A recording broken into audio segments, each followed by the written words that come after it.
दोस्तों, मैं जो कह रहा हूँ उसको ध्यान से और खुले दिमाग से सुनिएगा।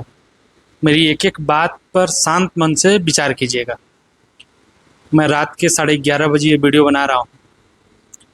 ये आदमी जाते जाते बीजेपी के ताबूत में आखिरी कील ठोक गया है। अगर यूजीसी विवाद के समय ही इनका इस्तीफा ले लिया गया होता तो शायद सरकार की इतनी किरकिरी नहीं होती। पिछले कुछ आंदोलनों में मोदी सरकार बुरी तरह एक्सपोज हुई है, क्योंकि ये शांत समुदाय को हल्के में ले लेती है, उसके सामने शेर बन जाती है, लेकिन सड़क पर शोर मचाने वालों के आगे झुक जाती है, लेट जाती है बिल्कुल। दुर्भाग्य की बात यह है कि जो लोग व्यवस्था के भीतर रहकर अपनी बात कहते हैं, उनकी आवाज़ अक्सर अनसुनी रह जाती है। यूजीसी मुद्दे पर आप देख लीजिए। यूजीसी मुद्दे पर शालीनता से सवर्ण अपनी बात रख रहे थे और पूरी तरह कानून के दायरे में रहकर कह रहे थे। उनका शांतिपूर्ण प्रदर्शन तक होने नहीं दिया गया था। उन्होंने हाउस अरेस्ट करवा दिया था सवर्ण आवाज़ों को। लेकिन जो समुदाय अराजकता फैलाने के लिए, हिंसा फैलाने के लिए गाली गलौज और उनकी गर्दन मरोड़ने की राजनीति करते हैं, ये उन्हें ज़्यादा महत्व देते हैं। ये इनकी आदत हो चुकी है।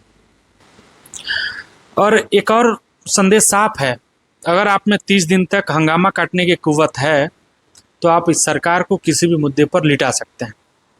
वर्तमान नेतृत्व तो रीढ़हीन है। आप सोच सकते हैं कि मानिए कभी इनके द्वारा कोई बड़ा बिल लाया जाए तो विपक्ष इनको वहीं जंतर मंतर पर उल्टा टांग देगा।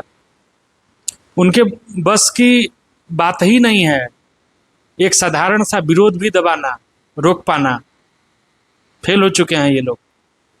फिलहाल तो प्रधान साहब गए, बेहद खुशी है, इन्हें और पहले ही चले जाना चाहिए था। लेकिन आज एक बात और साफ हो गई है। आज शायद आपको भी समझ आ रहा होगा कि ज़मीन पर रहना कितनी ज़रूरी होती है, जनता के नब्जों को समझना कितना ज़रूरी होता है। यह बात आपको पहले ही समझ लेना चाहिए था, तो शायद आज यह दिन देखने की नौबत नहीं आती आपको। और राजा साहब से एक बात कहूँगा, आपका आगे भी यही रुख रहा, इसी तरह कोर वोटर्स को छलते रहे तो झोला बांधकर तैयार रखिएगा, कभी भी हिमालय निकलने का वक्त आ सकता है। क्योंकि जानते हैं, लोकतंत्र में जनता ही सबसे बड़ी ताकत होती है। जो ज़मीन से जुड़ा रहता है वही लंबे समय तक जनता का विश्वास बनाए रख पाता है। बाकी आप खुद समझदार हैं।